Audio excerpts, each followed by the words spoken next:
N'hésitez pas à liker la vidéo si elle vous plaît et si vous êtes nouveau sur la chaîne, n'oubliez pas de vous abonner et d'activer la notification pour ne rater aucune de nos prochaines vidéos. On commence.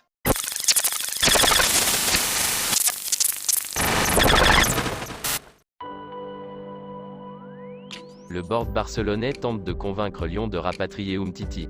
En délicatesse du côté du FC Barcelone, Samuel Umtiti pourrait bien faire son retour à l'OL d'après les médias catalans. Le Barça veut se débarrasser de Samuel en fin de saison. Un seul petit match, c'est le triste bilan de Samuel Umtiti cette saison avec le FC Barcelone. Malgré le départ de Ronald Koeman et l'arrivée de Xavi sur le banc barcelonais à l'automne, la situation du champion du monde 2018 n'a pas changé. Il y a bien eu cette titularisation contre Osasuna en décembre dernier, 2-2, mais depuis tout reste comme avant.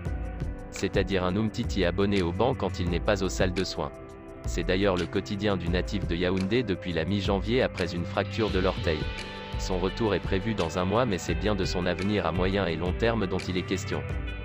Selon Mundo Deportivo, le joueur préparerait d'ailleurs sa sortie et l'Olympique lyonnais serait toujours à l'affût.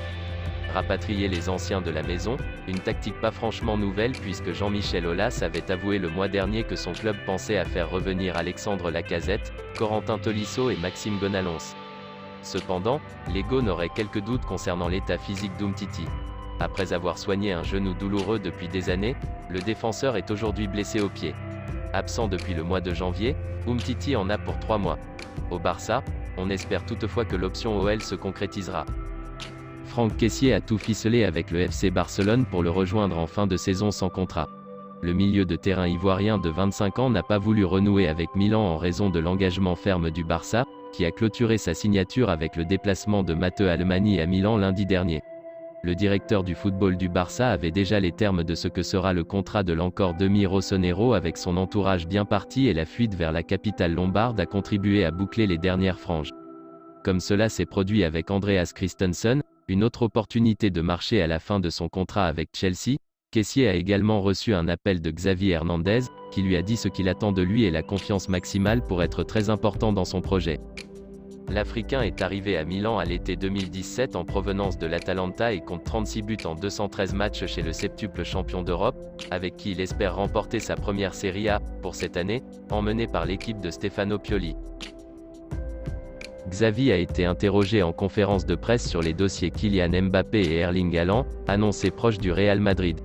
La bataille va faire rage entre le Real Madrid et le Barça sur le marché des transferts.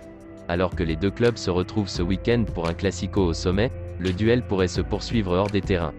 Les rivaux sont en concurrence pour la signature d'Erling Haaland. Ce dernier semble se rapprocher des merengues. Interrogé en conférence de presse sur les possibles recrutements de Kylian Mbappé et Erling Haaland, Xavi a tempéré « Mbappé et Haaland à Madrid ? Commentez les signatures à l'avance. Je n'y vois pas grand intérêt. Dans le football, le groupe est toujours plus important que les joueurs individuels. Si ces joueurs individuels travaillent pour le groupe, c'est mieux mais le groupe est plus fort, une manière de s'avouer vaincu ?» L'entraîneur catalan est également revenu sur le 8e de finale retour face à Galatasaray. « J'imagine une équipe de Galatasaray qui planifiera un match comme au match aller et nous devrons améliorer ce que nous avons fait en première mi-temps. Si nous comprenons bien comment attaquer, nous aurons beaucoup à gagner. Notre objectif principal est d'être en Ligue des Champions la saison prochaine. Gagner la Ligue Europa nous mène à cet objectif. Nous voulons montrer que nous pouvons être compétitifs en Europe. » Si vous aimez la vidéo, n'hésitez pas de vous abonner sur la chaîne et d'activer la notification pour ne rater aucune des prochaines vidéos. Et dites-moi en commentaire vos opinions sur mes vidéos. Portez-vous bien et que la paix soit sur vous.